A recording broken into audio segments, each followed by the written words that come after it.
ঢাকা বিশ্ববিদ্যালয়ে এবং আমরা ওনাদেরকে সাহায্য সহযোগিতা করছি।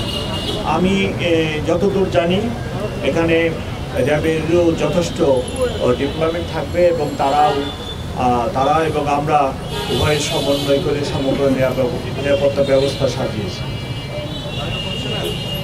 নিরাপত্তা সংখ্যার আশঙ্কা করছে না, তবে যেটা দেখছি যে সরকার পতনের পর কারাগার থেকে অনেক লোক পালিয়ে গেছে, অনেকে জামিনে মুক্ত হয়ে আছে।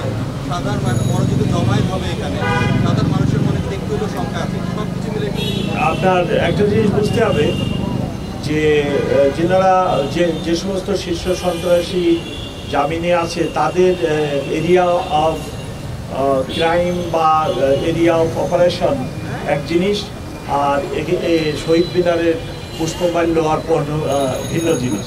এখানে তো তাদের কোনো ইন্টারেস্ট নেই, জঙ্গি আশঙ্কা নেই, জঙ্গির সেরকম কিছু নেই। তবে শীর্ষ সন্ত্রাসীদের ইন্টারেস্ট ভিন্ন ক্ষেত্রে, তারা চাঁদা আদায়, টোল কালেকশন, এটা সেটা ওই দিকে তাদের ইন্টারেস্ট, এদিকে তাদের ইন্টারেস্ট নেই।